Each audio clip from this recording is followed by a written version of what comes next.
tes berdasarkan tes darah dan lain sebagainya. Yakin dulu, yakin. Bapak Ibu yakin kepada dokter. Itulah yang dibilang Buddha Sarana Gacami. Saya sudah berlindung pada dokter ini. Apakah sembuh? Tidak. Maka dokter akan kasih yang namanya obat. Apakah Buddha tadi menyembuhkan? Tidak. Buddha kasih tahu bahwa kamu sakit. Penyebabnya ini. Buddha kasih tahu bahwa hidup adalah bagian dari duka. Ada penderitaan, ada penyakit. Dan Buddha kasih tahu sebabnya. Nah, karena Bapak Ibu terlalu sering makan jambu biji tadi. Jadi jadi mani bikin biji kan.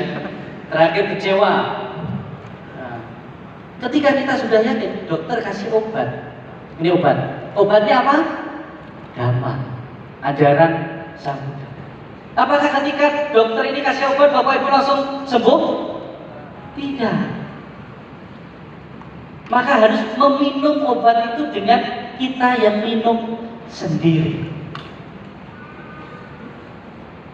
Dan ditambah lagi Bapak Ibu, ketika Bapak Ibu tidak yakin dan lupa cara minum obat atau tidak yakin cara minum obatnya, jangan sembarangan diminum, nanti overdosis. Sama ketika Bapak Ibu praktek Dhamma masih ada keraguan dan lain sebagainya, jangan asal-asal. Nanti bisa jadi indigo, indikasi gangguan otak. Kalau dalam bahasa keren Buddhisnya itu wipalasa, pandangan salah. Maka kita kalau di rumah sakit, kalau kita masih belum yakin cara minum obatnya, cari siapa? Suster. Suster itu kalau di dalam Buddha ibaratkan sangha, para bante, para guru. Maka Buddha sebagai dokter yang kasih tahu bahwa kita sakit dan kasih obatnya. Kita dikasih obat loh ya, dokter tidak menyembuhkan. Dan setelah itu dokternya kasih obat. Kalau Bapak Ibu kurang paham, kurang tepat, tanya suster.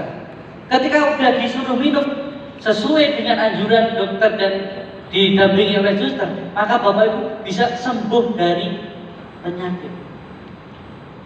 Kita Buddha Sarana Gacami, Dhammang Sarana Gacami, Sanghang Sarana Gacami, itu adalah bagaimana benar-benar kita memupuk keyakinan kita terhadap Buddha, Dhamma, dan Sangha. Maka Buddha dan Sangha itu sebagai penyembuh, sebagai pelindung bagi kita ketika kita benar-benar menjalani. Maka kama saka, kama dayada, kama yuni, kama bandu, kama pati sarana, yang kama karisanti, kalyana mua papa kang watasa dayada.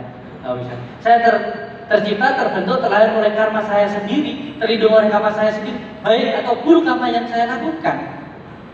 Tergantung. Itulah yang akan kita sesuaikan.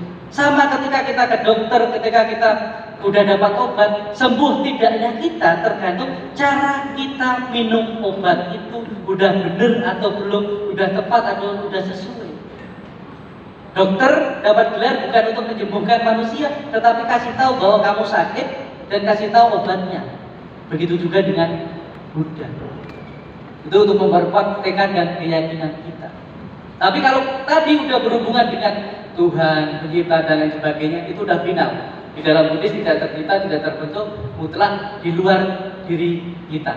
Bahkan saya sendiri ketika saya bisa menjelaskan itu, terjelaskan dengan kata-kata, kalimat, di situ justru malah belum bisa menjelaskan. Karena konsep ketuhanan di dalam agama Buddha sendiri di luar jangkauan kita, di luar bahasa manusia. Maka disebutkan ketika seseorang mengetahui bahwa seseorang mencapai nirvana, mencapai arahat, hanya ia yang sudah mencapai atau setara. Di konsep ketuhanan, ketika kita benar-benar mencapai ketuhanan itu sendiri, maka kita akan paham dan memahami. Karena pemahaman kita selama ini, guru-guru Dhamma kita semua yang tertulis di kitab suci, sebatas yang tertulis di kitab suci, belum pengalaman kita sendiri.